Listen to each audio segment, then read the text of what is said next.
meu nome é Tainá, eu sou aluna do segundo período de Medicina da UFMA do campus de Pinheiro e eu vou explicar um pouco para vocês sobre a embriologia renal. Bom, a embriologia renal, ela é muito simples. O sistema urogenital, ele pode ser dividido funcionalmente no sistema urinário e no sistema genital. O sistema urogenital, ele se desenvolve a partir do mesoderma intermediário. Esse mesoderma intermediário, ele é subdividido, ele dá origem à crista urogenital. Essa crista urogenital, ela é subdividida em cordão nefrogênico e crista genital. O cordão nefrogênico, ele dá origem aos órgãos renais, e a crista genital, ela dá origem aos órgãos genitais. O sistema urinário propriamente dito, ele consiste em um par de rins que produzem a urina, num par de ureteres que conduzem a urina dos rins para a bexiga, na bexiga urinária que estoca temporariamente a urina e na uretra que conduz a urina da bexiga para o exterior. No nosso esquema, a gente quis representar uma parte simples da embriologia renal, que ela consiste em um pronéfron, em um mesonéfron e um metanéfron. O mesonéfron, ele é constituído por um cordão nefrogênico, que é essa parte rosinha, pelo ducto mesonéfrico, que é esse cordão branco aqui, e pelos túbulos mesonéfricos. E a parte do metanéfrio é constituída pelo divertículo metanéfrico, ou também chamado de broto uretéreo. Um pronéfron, ele é uma estrutura rudimentar e ele não é funcional. O mesonéfron, ele é bem desenvolvido e ele funciona durante um período de tempo relativamente curto. E o metanéfron, ele vai se tornar o rim permanente. No pronéfron, as estruturas são bilaterais e transitórias, não funcionais e aparecem nos embriões humanos no início da 4ª semana. Eles são representados por poucos grupos de células e estrutura tubulares na região do pescoço. Os duetos pronéfricos, eles dirigem-se caudalmente e se abrem na cloaca. O pronéfron rudimentar logo se degenera. No entanto, a maioria dos duetos pronéfricos persiste e é utilizada no próximo conjunto dos rins, que seria o mesonéfron. O mesonéfron, ele é um grande aglomerado de células que aparecem no final da 4ª semana. Ele vem caudamente ao pronéfron rudimentar. Ele é bem desenvolvido e funciona como rim primitivo por cerca de 4 semanas, até que os rins permanentes, o metanéfron, ele vai se desenvolver. O metanéfron se desenvolver no início da 5ª semana e começa a funcionar cerca de 4 semanas depois. Os rins permanentes se desenvolvem a partir de 2 fontes: o divertículo metanéfrico, ou broto uretérico, e a massa metanéfrica do mesodermo intermediário, ou blastema metanefrogênico. O divertículo metanéfrico, ou broto uretérico, ele é uma evaginação do dueto mesonéfrico próximo à sua entrada na cloaca, e a massa metanéfrica de mesodermo intermediário, ela é derivada da parte caudal do cordão nefrogênico. O pendículo do divertículo metanéfrico, ele vai se tornar o ureter, e a sua extremidade cranial passa por eventos repetitivos de ramificação que se diferenciam em túbulos coletores e do metanéfron. As 4 primeiras gerações de túbulos, eles vão aumentar de tamanho e vão se tornar confluentes para poder formar os cálices maiores. As 4 gerações seguintes, elas vão se juntar para formar os cálices menores. As gerações restantes dos túbulos formam os túbulos coletores. As extremidades de cada túbulo coletor arqueado induz grupos de células mesenquimais de massa metanéfrica e de mesoderma a formarem pequenas vesículas metanéfricas. Essas vesículas vão se alongar e vão formar os túbulos metanéfricos. Conforme estes túbulos renais vão se desenvolvendo, sua extremidade proximal vai sendo invaginada pelo glomérulo. Os túbulos se diferenciam em túbulos com tecidos proximais e túbulos com tecidos distais, e a alça de néfron ou alça de Henle, com o glomérulo e sua cápsula, formando o néfron. Cada túbulo contorcido distal entra em contato com um túbulo coletor e passa a ser confluente. Os rins fetais, só uma observação, os rins fetais eles são divididos em lobos e essa lobulação geralmente desaparece durante a infância, à medida que os néfrons vão aumentando e crescendo. Quanto à rotação dos rins. Bom, gente, inicialmente, os rins metanéficos eles ficam próximos um do outro na região da pelve, ventralmente ao saco. Conforme o abdômen e a pelve crescem, os rins gradualmente se posicionam no abdômen e se afastam um dos outros. Eles atingem a sua posição adulta em torno da 9ª semana de gestação. Essa migração dos rins resulta principalmente no crescimento do corpo do embrião, na região localizada caudalmente aos rins. Na realidade, a parte caudal do embrião cresce progressivamente em relação oposta aos rins. Em consequência, eles ocupam os níveis mais craniais. Inicialmente, o hilo do rim, por onde os vasos e os nervos entram e saem, ele situa-se ventralmente. No entanto, conforme o rim ascende, ele gira medialmente quase 90 graus. Na 9ª semana de gestação, o nilo já está direcionado anteromedialmente. E normalmente, como a gente conhece, uma parte mais comum, os rins assumem uma posição reto-peritoneal na parede posterior do abdômen. Algumas anomalias congênitas dos rins e dos ureteres são mais comuns, sendo que as mais comuns são na forma e na posição. Muitas dessas anormalidades do trato urinário fetal podem ser detectadas pela ultrassonografia antes mesmo do nascimento. Como, por exemplo, de essas anormalidades, podemos citar a agenesia renal, que ela é relativamente comum, sendo que ela afeta mais homens do que mulheres, e geralmente o rim que falta é o rim esquerdo. O que acontece nessa agenesia que a pessoa pode apresentar essa falta de um rim, mas ela pode sobreviver, porque o rim que sobra, ele hipertrofia e ele compensa a falta desse rim perdido. Então a pessoa consegue sobreviver de uma forma tranquila. Já a agenesia renal bilateral, quando há a ausência dos dois rins, ela não condiz com a vida. Se a pessoa apresenta uma agenesia renal bilateral, provavelmente ela não vai sobreviver, porque é impossível a gente sobreviver sem os dois rins. Outras anomalias congênitas podem ser a rotação anormal dos rins, os rins ectópicos e os rins em forma de ferradura, onde os polos dos rins eles são fundidos. Quanto à origem da bexiga, a bexiga ela se desenvolve principalmente da parte vesical do seio urogenital, mas a sua região do trígono é derivada das extremidades causais dos uretos mesonéfricos.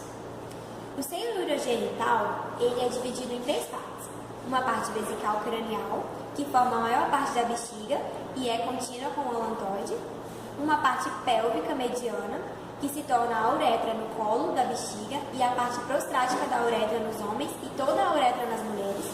E uma parte fálica caudal, que cresce em direção ao tubérculo genital, que é o primórdio do pênis ou do clitóris. Quanto ao desenvolvimento da uretra, o epitélio de maior parte da uretra masculina e de toda a uretra feminina é derivado do endoderma do seio urogenital. A parte distal da uretra e da glande do pênis é derivada de um cordão sólido de células ectodérmicas que crescem a partir da extremidade da glande e se unem com o restante da uretra esponjosa. Consequentemente, o epitélio da parte terminal da uretra é derivado do ectoderma superficial. O tecido conjuntivo e o músculo liso da uretra são derivados do mesênquima esplâncnico em ambos os sexos. Por fim, sobre o desenvolvimento das glândulas suprarrenais, cabe ressaltar que o córtex e a medula das suprarrenais, eles possuem origens diferentes. O córtex, ele se desenvolve a partir do mesênquima e a medula se diferencia a partir das células da crista neural. E é só isso que eu tenho para falar sobre a embriologia do sistema renal.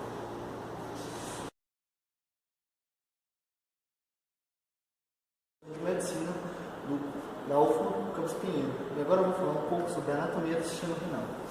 Primeiramente, a gente vai falar que o sistema renal vai ser composto pelos ureteres, pela bexiga e pela uretra. Vamos começar primeiramente pelo rim. O rim vai estar situado sobre o reto peritônio, sobre a parede posterior do abdômen, ao nível das vértebras T12 a L5. Eles atuam retirando excesso de água, de sais e de resíduos do metabolismo. O rim vai estar revestido por uma face renal, que vai auxiliar na proteção dele. E vai ter a presença de uma face periuretral, que vai ser a continuação dessa face renal, que vai se prolongar ao longo do ureter. Na face superomedial de cada rim, normalmente vai estar em contato com a glândula suprarrenal. Superiormente, os rins vão estar associados ao diafragma, que vai separar eles da cavidade pleurais e do 12º par de costelas. Inferiormente, vai ter as faces posteriores dos rins vão ter relações com o músculo psoas maior. O rim direito vai encontrar um pouco mais caudal que o rim esquerdo, devido à localização do fígado que fica superiormente a ele. No rim vai ter a presença do hilo renal. Esse hilo renal vai ser a margem medial côncava do rim, que vai constituir a entrada do seio renal, que vai ser o local de entrada das artérias, veias e do ureter. Vai ter a presença das pirâmides renais, que vai ser o local de filtração ativa, onde vai ter a presença dos néfrons, a presença das colunas renais, a presença da papila renal, que vai ser a ponta das pirâmides renais, que vai desembocar nos cálices menores, que por sua vez vai desembocar nos cálices maiores, que vai desembocar na pelve renal, que vai ser a expansão afunilada e achatada da extremidade do ureter. Quando a gente vai falar da irrigação dos rins, vai ter a presença das artérias renais. As artérias renais vão se originar, vão ter origem no nível das vértebras L1 a L2, sendo a artéria renal direita um pouco maior, mais longa do que a artéria renal esquerda. Tipicamente, cada artéria renal vai se dividir em 5 segmentares, cada um vai nutrir um lóbulo do rim. A veia renal vai se situar anteriormente às artérias renais direita e esquerda, e a veia renal esquerda vai ser um pouco mais longa que a veia renal direita. Quando a gente vai falar agora dos uréteres, eles vão ser ductos musculares com um meio estreito que vai conduzir a urina dos rins para a bexiga. Ele vai ter duas partes, a parte abdominal e a parte pélvica. A parte abdominal ela vai seguir inferiormente do ápice das pelvis renais dos íleos renais, passando sobre a margem da pelve na bifurcação das artérias ilíacas comuns. Já a parte pélvica vai seguir em paralelo nas paredes laterais da pelve, próximo à espinha isquiática, onde vai se curvar e entrar na bexiga. Na nutrição, na irrigação dos uréteres, a parte proximal vai ser originada das artérias ilíacas comuns, dos ramos das artérias vesicais inferiores, das artérias ilicais comuns, ilicais internas e ováricas. Já a parte terminal vai diferenciar no homem e na mulher. No homem vai prover de ramos das artérias vesicais inferiores, já na mulher ele vai prover de ramos das artérias uterinas. A drenagem venosa geralmente vem paralela à irrigação arterial e vai ser drenada para veias de nomes correspondentes às artérias. Quando a gente vai falar da bexiga, a bexiga vai ser uma víscera oca, no qual vai apresentar fortes paredes musculares ao redor dela e vai ser caracterizada por sua distensibilidade, ou seja, quando ela estiver cheia, ela vai se distender, e quando ela estiver vazia, ela vai se contrair. Quando a bexiga urinária do adulto se encontra vazia, ela vai estar localizada no interior da pelve menor, situada parcialmente posteriormente e superiormente aos ossos púbicos. Então a gente vai poder dizer que ela vai se encontrar apoiada sobre o púbis e a sífilis púbica anteriormente e sobre a próstata ou sobre a parede anterior da vagina posteriormente, dependendo do sexo. Quando a bexiga vai estar vazia, ela vai ter um formato quase tetraedro e externamente vai possuir algumas características, vai ser a presença de um ápice, de um corpo, de um fundo e de um colo. O ápice vai apontar em direção à margem superior da sífilis púbica. O fundo vai ser a região oposta ao ápice. O corpo vai ser a região principal entre o ápice e o fundo, e vai ter a presença do leito.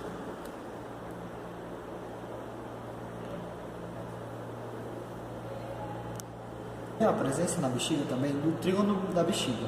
O trígono da bexiga vai ser formado pelos ossos no qual os ureteres vão desembocar e o osso interno da uretra. Quando a gente vai falar da uretra, vai ter diferenças entre a uretra masculina e a uretra feminina. Mas toda a uretra vai ser constituída por um tubo muscular, no qual vai conduzir a urina da bexiga até o meio externo. A uretra masculina vai ser dividida em 4 partes. Vai ser dividida na parte pré-prostática, ou femoral, no qual ela vai se estender verticalmente através do colo da bexiga. A parte prostática, que vai descer através da parte anterior da próstata. A parte membranosa, que vai começar no ápice da próstata e atravessa o espaço profundo do períneo, circundado por um músculo esfíncter externo. E a parte esponjosa, que vai começar na extremidade distal da parte membranosa e vai terminar no ósseo externo da uretra.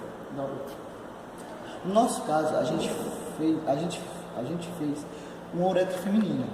A uretra feminina ela é bem mais simples do que a uretra masculina e vai ter o menor comprimento.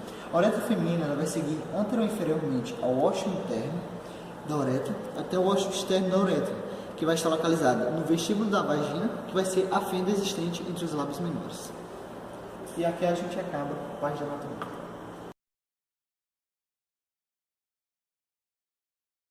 Me chamo Lucas, sou aluno do segundo período da turma de medicina do campus de Pinheiro, da UFMA. Vou falar um pouco sobre a fisiologia do sistema renal. Então, aqui há a presença do néfron, que é a unidade funcional dos rins. O néfron ele é dividido em algumas partes. Quais são elas? A cápsula de Bohr, o túbulo contorcido proximal, a alça de Henle, parte descendente e parte ascendente, e o túbulo contorcido distal, que vai vir para o ducto coletor ou túbulo coletor. Aqui também há a presença do glomérulo. Então, o sistema renal ele é responsável pela eliminação de produtos finais do metabolismo e pela regulação do equilíbrio hidroelétrico. Como é que isso ocorre? Por meio de alguns processos. Quais são eles? A filtração, a reabsorção, a secreção e a excreção. E esses processos eles vão controlar a quantidade de líquidos eliminados pelo corpo. Primeiramente, vai ocorrer a filtração. Onde é que a filtração vai ocorrer? Entre o glomérulo e a cápsula de Bohr. O sangue ele vai chegar aqui na cápsula de Bohr por meio da arteríola aferente, vai passar pelo glomérulo e vai ser filtrado para a cápsula de Bohr. Após isso, o sangue vai sair pela arteríola eferente. Nesse processo, ocorre a filtração, que funciona por meio da diferença de pressão entre a pressão do glomérulo e da cápsula de Bohr. No glomérulo, há a presença de duas pressões, uma positiva e outra negativa. A pressão positiva é a pressão hidrostática, que é de aproximadamente 60 mm de mercúrio, e a negativa é a coloidosmótica, que é de aproximadamente 32 mm de mercúrio. Já na cápsula de Bohr, há a presença de uma pressão somente, que é a pressão hidrostática da cápsula, que ela vai ser negativa, ela vai ser contra a pressão positiva para poder fazer a filtração. E essa pressão da cápsula de Bohr é de 18 mm de mercúrio. Então, essa pressão aqui, juntamente com a negativa, vai funcionar como uma resistência para ocorrer a filtração. Mas como tem uma pressão de 60 positiva, menos a de 32, menos a 18, ainda vai ter uma pressão de filtração positiva de 10 mm de mercúrio. E essa pressão vai fazer com que haja um filtrado. Essa filtração ela vai passar do local de maior pressão, no caso o glomérulo, para o local de menor pressão, que no caso é a cápsula de Bohr. Porque, como já foi visto, vai ter uma pressão positiva na diferença de pressão de 10 mm de mercúrio. Mas o que acontece?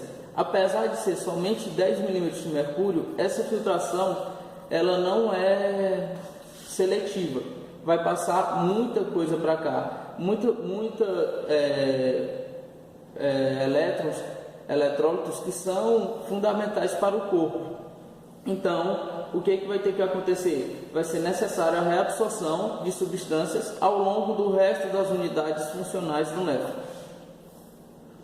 A reabsorção dessas substâncias vai ocorrer nos túbulos do néfron, como já foi visto.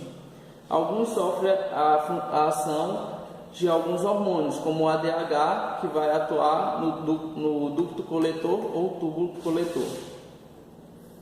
Vamos agora por parte. No túbulo contecido proximal, que é essa região mais próxima da cápsula de Bohr, ocorre a reabsorção da maioria das substâncias fundamentais ao organismo.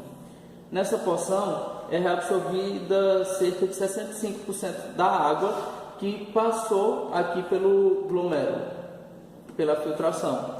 Já a glicose e os aminoácidos, eles são quase totalmente reabsorvidos, porque não é a presença de glicose e aminoácido na urina. Esses são, a glicose e os aminoácidos, eles são reabsorvidos por meio da bomba de sódio e potássio. Agora vamos passar, pronto, essa parte ocorre no túbulo contorcido proximal. Passando agora para a alça de Henle, a parte descendente da alça de Henle. Ela é permeável à água, então aqui também vai ocorrer a reabsorção de água e também participa da reabsorção ativa de sódio na parte descendente. Já a parte ascendente, ela é impermeável à água, porém há reabsorção ativa de sódio, potássio e cloreto, além da difusão intercelular de íons cálcio e magnésio. Passando agora para o túbulo contorcido distal, ele também é impermeável à água, então aqui não vai ocorrer a reabsorção de água, mas nele há reabsorção de íons sódios, de íons potássio e íons cloreto. Do túbulo contorcido distal, o filtrado ele vai se dirigir para o ducto coletor, que é essa região aqui. Só que antes de falar do ducto coletor, é importante saber que um pouco do aparelho justaglomerular. O que acontece? Essa configuração aqui ela é apenas esquemática, porque o túbulo contorcido distal ele se encontra aqui próximo ao glomérulo. Então, quando ele passa perto da arteríola aferente e eferente, nessa parte do túbulo, vai ter a presença da mácula densa. O que é essa mácula densa? Ela é um conjunto de células que vai regular o fluxo sanguíneo renal. Por exemplo, um aumento do líquido tubular causa uma resposta do aparelho justaglomerular, que por sua vez vai causar uma diminuição da resistência da arteríola eferente e vai fazer com que o sangue saia mais rápido do glomérulo, diminua a filtração. Então, diminuindo a filtração, vai diminuir o fluxo tubular. Essa é uma das regulações da mácula densa. E ela faz isso constantemente. Se tiver muito fluxo passando por aqui, ela vai agir para diminuir. Se tiver pouco fluxo, ela vai agir para aumentar. E isso ela vai provocar o quê? Dilatação e contração da arteríola aferente e eferente e aferente. Além disso, o complexo justaglomerular ele é sensível à quantidade de sódio que vai passar por esse tubo. E a quantidades elevadas de sódio vai fazer o quê? Vai fazer com que esse complexo ative o sistema renina-angiotensina. Os rins eles controlam a quantidade de sais e de água eliminadas do sangue, como já foi visto, e portanto ele vai acabar mantendo a pressão sanguínea adequada. Só que para isso ele é necessário regular a quantidade de sangue que vai passar pelo glomérulo. E como é que ele vai fazer isso? Dilatando ou contraindo as arteríolas aferente e eferente. Dessa forma entra em ação o sistema renina-angiotensina, como eu já disse. Mas para que esse sistema serve? Ele vai servir para manter a pressão sanguínea em níveis adequados. Vamos agora falar um pouco sobre o ducto coletor. O ducto coletor, ele é a porção do néfron que tem permeabilidade de água controlada pelo ADH, que é o hormônio antidiurético. Então, sem a ação do ADH, ele é impermeável, mas com a ação do ADH, ele vai se tornar permeável à água. O ADH, como eu já disse, ele é o hormônio antidiurético que vai controlar a quantidade de água eliminada devido às necessidades do corpo. Se o corpo está necessitando reter água, a sua produção é estimulada e vai haver a reabsorção de água aqui no ducto coletor. Mas se o corpo ele não estiver necessitando de água, essa produção de ADH vai ser inibida e o corpo vai reabsorver menos água e vai então eliminar mais água pela urina, que é a excreção. A excreção ela vai passar aqui do tubo do coletor e vai se dirigir até o uréter. Do uréter ele vai ser conduzido para a bexiga urinária e da bexiga urinária o rim vai passar pela uretra e ir para o meio externo. A urina vai passar da uretra e ir para o meio externo.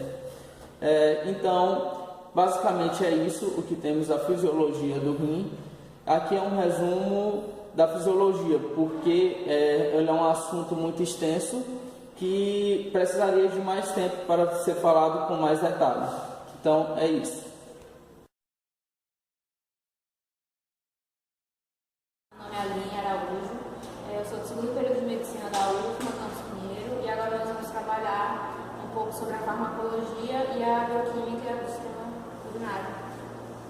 Então, iniciando, nós vamos estudar os diuréticos. Os diuréticos são medicamentos que atuam nos rins, aumentando o volume urinário. São indicados em casos de hipertensão, insuficiência renal, cardíaca, cirrose hepática, edema. E as classes que nós vamos estudar são os inibidores da anidrase carbônica, diuréticos de alça, tiazídicos e poupadores de potássio. Começando pelos inibidores da anidrase carbônica, eles vão atuar aqui nessa região do túbulo contorcido proximal. Eles vão ser representados pela acetazolamida, diclofenamida e metazolamida. O mecanismo de ação deles vai ser basicamente que eles vão bloquear a produção do ácido carbônico. Bloqueando a produção do ácido carbônico, não vai ocorrer mais a secreção de H+, e nem a reabsorção de HCO3. Assim, todo esse processo que ocorre aqui vai deixar de ocorrer ou vai ser reduzido. Então, o Na, o sódio que passaria para cá, para o túbulo proximal, ele vai permanecer aqui na luz. E aí ele vai aumentar a osmolaridade, a necessidade de água, e aí vai fazer com que aumente o volume urinário. Os inibidores da anidrase carbônica, eles são utilizados em casos de glaucoma, edema, correção de alcalose metabólica, são administrados por via oral, tem biodisponibilidade de até 100%, meia-vida de 6 a 9 horas, eliminação renal e posologia de 250 mg de 1 a 4 doses ao dia. E dentre as reações adversas nós temos acidose metabólica, litíase ou cálculo renal e hipocalemia. Agora os diuréticos de alça. Os diuréticos de alça, como o próprio nome já diz, eles vão atuar na alça de Henle, mais especificamente na região do ramo ascendente da alça de Henle. Eles são representados pela furosemida e bumetanida. A farmacodinâmica deles vai ser justamente na inibição do transportador NAK2Cl, também chamado transportador NKCC2, que eles vão impedir com que esses íons passem para a alça. Impedindo que esses íons passem para a alça, eles vão permanecer na luz da urina novamente, aumentar a osmolaridade, a necessidade de água e fazer com que o volume urinário aumente. Além disso, também ocorre uma excreção maior de cálcio e magnésio, que vai incentivar ainda mais a passagem de água. São usados nas situações de hipercalemia aguda, edema pulmonar agudo e outras condições edematosas. A farmacocinética deles, eles são administrados por via oral, biodisponibilidade em torno de 60%, meia-vida de 1,5 horas, 1h30, eliminação renal e posologia de 20 a 80 mg, dose única. Dentre as reações adversas podem apresentar alcalose metabólica, litíase ou cálculos renais, hipomagnesemia, hipocalemia e ototoxicidade. Agora, os diuréticos tiazídicos. Os tiazídicos, representados pela hidroclorotiazida, clorotiazida e dapamida, eles vão atuar no túbulo contorcido distal, já para a região final do néfron. Eles vão inibir o transportador dos íons de sódio e cloreto. Eles vão impedir, no caso, a reabsorção de cloreto de sódio. Assim, do mesmo modo, vai aumentar a osmolaridade da luz e aumentar o volume urinário. E o que pode ocorrer também é aumentar a absorção de cálcio. Nesse sentido, eles são usados para situações de hipertensão arterial, edema associado à doença renal e osteoporose. A farmacocinética, eles são administrados por via oral, biodisponibilidade de 9 a 100%, varia de acordo com o medicamento, meia-vida de 2,3 a 47 horas, eliminação renal, a maioria ocorre por eliminação renal, e posologia de 25 a 100 mg, dose única. Dentre as reações adversas, nós temos alcalose metabólica, hiperglicemia, hiponatremia, hipocalemia e hiperlipidemia. Por último, os diuréticos poupadores de potássio. Eles são apresentados pela espironolactona, amilorida, eplenerona e vão atuar no túbulo coletor, já no final do néfron, e eles vão agir inibindo competitivamente os receptores da aldosterona. Nessa região, os receptores da aldosterona vão ser inibidos por competição desses diuréticos. Então, o sódio que passaria para o túbulo coletor, ele vai permanecer na luz e vai aumentar o volume urinário também. O acúmulo de sais vai aumentar o volume urinário. Eles são usados, são fármacos fracos, por isso são usados em associação com outros tipos de diuréticos, em casos de diabetes insípidos e insuficiência cardíaca. Na farmacocinética deles é por via oral, a biodisponibilidade de 15 a 50%, meia-vida de 4,2 a 21 horas, eliminação renal, a maioria, e posologia de 25 a 100 mg, dose única. Dentre as reações adversas podem ocorrer sede, ginecomastia, hipernatremia, cálculos renais e insuficiência renal aguda. Agora, por último, na parte da bioquímica, nós vamos ver as provas químicas da função renal. A função renal, ela basicamente, de modo geral, ela é avaliada a partir da taxa de filtração glomerular e dos marcadores. No caso, aqui nós vamos estudar os marcadores, que vão ser a ureia sérica, a creatinina sérica e os elementos anormais e sedimentos, os EAS. Iniciando pelos EAS, eles são usados para identificar patologias do trato urinário, auxiliando no diagnóstico de doenças sistêmicas ou metabólicas não relacionadas diretamente às desordens renais, e o exame dele é feito em 3 etapas: etapa física, química e microscopia de sedimentos. Na etapa física são analisados a cor e a densidade. A cor pode variar de acordo com o medicamento, o líquido, a dieta alimentar do indivíduo, a patologia que ele pode apresentar, a presença ou ausência de cristais, e a densidade também pode variar de acordo com a filtração e a concentração renal. A etapa química consiste na análise das cetonas, bilirrubina, hemoglobina, glicólise, proteína, dentre outros. E a de sedimentos, também análise de hemácias, leucócitos, células epiteliais, cilíndricos, dentre outros elementos. No exame da ureia sérica, nós vamos ver que a ureia é gerada no fígado e ela é um produto do metabolismo de proteínas e é utilizado para medir a fração de nitrogênio presente na urina. Os objetivos desse exame de ureia sérica são basicamente avaliar a função renal e auxiliar no diagnóstico de doença renal e na avaliação da hidratação. Os valores de referências normais, mais padrões do nível sérico encontrado, são de 10 a 40 mg por decilitro. Porém, de acordo com o exame, pode variar de 10 a 45, 10 a 50, varia de acordo mais com o laboratório que faz o exame. E os elementos que podem aumentar os níveis de ureia sérico podem ser os glicocorticoides e os hormônios tiroidianos, e os que podem diminuir os níveis séricos são os androgênios e os hormônios do crescimento. Quando esses exames são realizados e os resultados podem ser considerados como achados anormais, fora desses padrões de níveis séricos, quando esses níveis séricos estão superiores, elevados, podem indicar doença renal, fluxo sanguíneo renal reduzido, como desidratação, obstrução do trato urinário, catabolismo de proteína aumentado.